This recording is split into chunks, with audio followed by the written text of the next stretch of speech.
Hey guys, welcome back to the channel. Today we got our East All-Star reveal. So all the players from the Eastern Division in the NHL. So we'll break down the 6 winners, as well as some of the new content, the new packs that came out, see if there's any value there, and the sets as usual. Guys, don't forget to subscribe to the channel for daily NHL content. I'm pushing up to that 25,000 mark and mean a lot. Thank you guys that have supported me so far. And all right, let's get into the content. All right, we'll kick things off with the left defenseman winner, and that is New Jersey Devils' Ty Smith. And honestly, in any year that didn't have Kirill Kaprizov, he might actually win the Calder.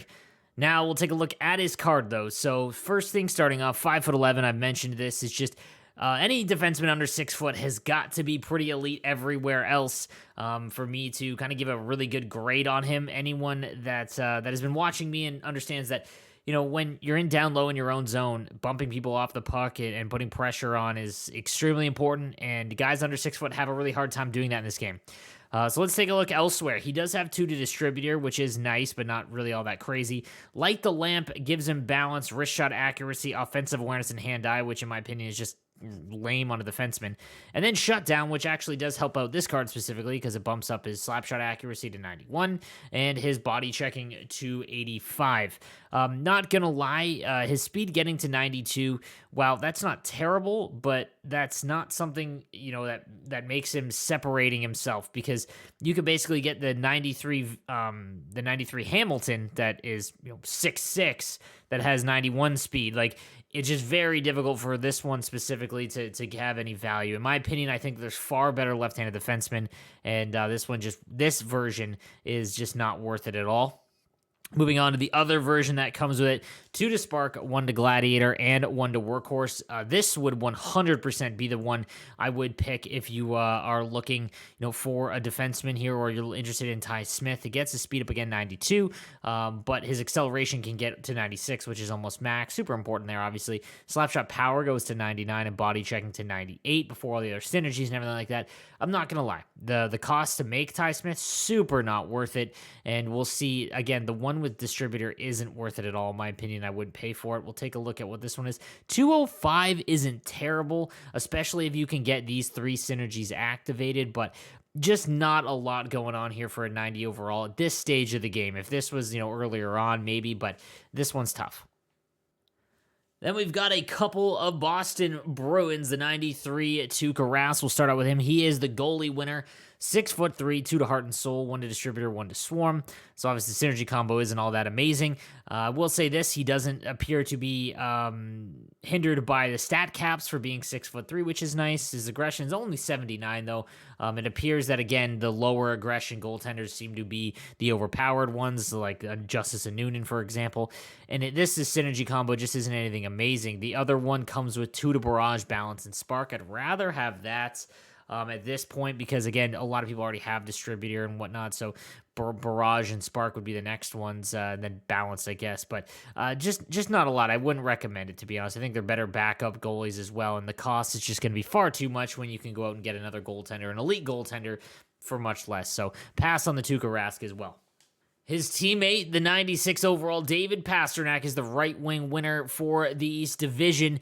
2 to Heart and Soul, Gladiator, and Workhorse. This one is, again, interesting because this is an end game card. Any winger that has basically high-end 90 speed with 99 wrist shot, hand stats, and defensive, like this, you can't really get much better. So I have the Team of the Year Pastrnak. He's one of the better cards, to be honest with you. But when you're trying to choose between both of these, the Shutdown and Wingman one I think might be better, because Balance, I would just recommend Balance over Heart and Soul anytime. It's tough. It's very close, though. Shutdown does help out this card a little bit because body checking, you know, is kind of important on this one. However, the other stats don't really get implemented or get affected. +3 to acceleration here, but the other stats don't get really improved upon either. You know what? I guess this card, if you're just in a vacuum trying to choose between the 296 Pasternaks, this one is better in the sense that the card itself is kind of like what happened with Connor McDavid when the 297s came out. Obviously, the one that has 3 to Heart and Soul, Howitzer, and Thief is the better card because of all the synergies that it gives you. But when you actually look at the player-based synergies for that card specifically, the one with Gladiator was better. This would be the same kind of situation. They're all amazing, but if you're nitpicking between the two, this is the better card specifically. But Heart and Soul obviously isn't going to help you out a lot. Next up, we got the 95, John Carlson, 6'3", 215. This one comes with distributor, light the lamp, and passing playmaker. And again, both of these, it is all going to depend upon a couple things. So 2 to Spark. Obviously, Spark is a good synergy to have no matter what. One of the ones that, in my opinion, is necessary. With Shutdown. So Shutdown will boost his body checking to 99, slap shot accuracy up to 95. And then Magician will get his deking up to 94 and agility to 97. Obviously, then Distributor will get his speed up to 91. This is an all-around fantastic right-handed defenseman card. I still think Dougie Hamilton's better. And the Cale Makar for sure, just because of how elite Cale Makar is as a skater in this game. But then he's probably in that running for that third spot. He's just an unbelievably built defenseman. When you're choosing between these two, though, I mean... yeah, it would definitely be this one, because Shutdown and Magician are going to help out this card more than the other one. So same situation as Pastrnak. When you put these cards in a vacuum, if you're looking to get one, the one with Spark, Shutdown, and Magician is the better version. We'll take a quick look at what he's going for in the auction house. And yeah, 700K. He's close to an end game card because he is very big at 6'3". He doesn't have elite skating, but his shot's good, and I don't know if I'd pay that price, but it's close. Definitely close. I would still rather have Dougie Hamilton than 93. And then we've got the 96 Alex Ovechkin, and I'm not going to lie, his 94 is basically better than these two. And because there's no set to upgrade them from the prior master items, which we'll talk about in a second, this is just it's tough. Like, the 94 is still better in my opinion. So what I would do is I would take this time to go get the 94 because he'll probably drop in price. When we take a look at this one, so 2 to Balanced, 1 to Magician, which gets everything to 99, and then Workhorse, so 92 acceleration with balance and endurance up there. Shots already maxed, hand stats are maxed. Everything's maxed on this card already. 96 overall and gives you 2 to Balance.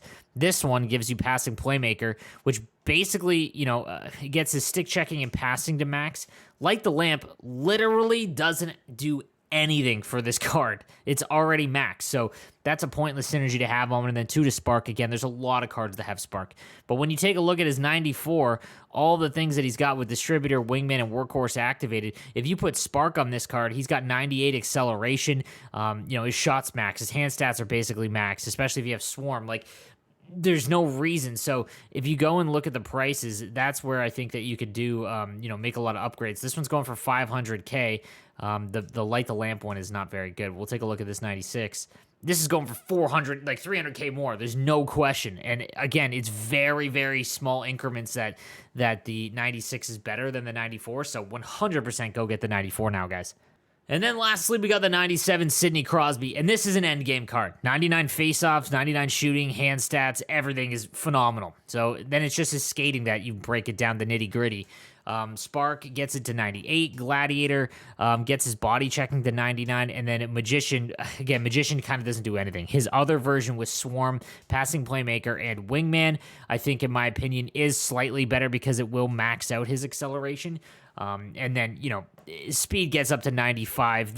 You could have this card as your fourth line center. Like, when I talk about endgame cards, guys, I mean that no matter what comes out after this card would still be among the best in the game, no matter the date which, we're talking about. When Team of the Season comes out, guys, like, this Sidney Crosby is still going to be among the best in the game. So feel free to go invest in this card because you're not going to have to replace him throughout. He will be on your fourth line regardless of the other cards that come out no matter what. So an unbelievable one. This one specifically with Swarm, I think, is the better version.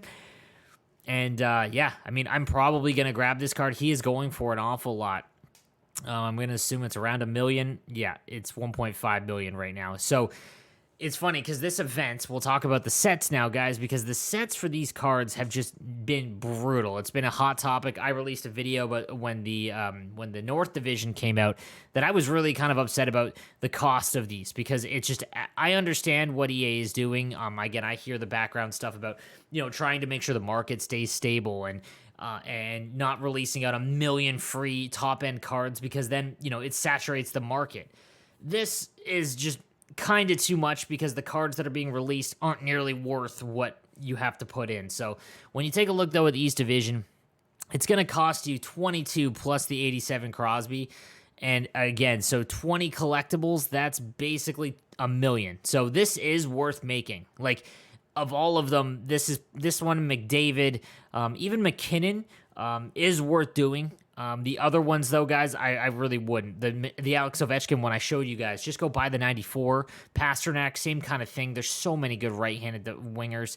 And then, John Carlson isn't worth it at all because the cost is going to be more than Dougie Hamilton. Ty Smith, 100% no.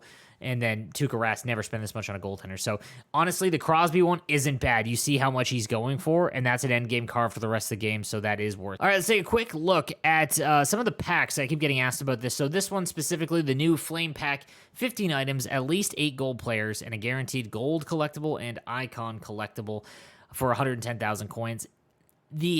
Technically, this isn't a value because you can get collectibles for 50,000 coins each, roughly. And the only problem is it takes forever to buy up 100 players. So if you wanted to go ahead and do this and you plan on making icons or some of the gold players, 100% go and do it. But if you're not nearly going to upgrade anyone soon, then I would avoid it. But this one, it's okay. It's close enough where if you want to use coins to get this one, that's fine. Also want to give a shout out to these packs, guys. If you're going to spend money on the game and buy packs, never buy them with coins. But if you are going to put money into the game, any of the premium packs, the Jumbo NHL player pack, any of the packs that have Pastrnak or Ovechkin on them, 100% buy those. And then if you hit your limit and still have points left over, just wait till the next day. Never run out and then go buy these. They're absolutely awful. You won't pull anything. So just wanted to keep that in mind. One last thing I want to talk about is the sets to trade in 150 gold players for 4 icon collectibles. That's obviously worth it. You're saving 50 players. So definitely something that you want to do. I would totally recommend it. And just want to make sure you guys were aware of that. All right, guys, so that is going to do it for me today. Thank you guys for watching the video. Please give it a like if you did enjoy and subscribe to the channel for daily NHL content. I'll see you tomorrow. Have a good one, boys.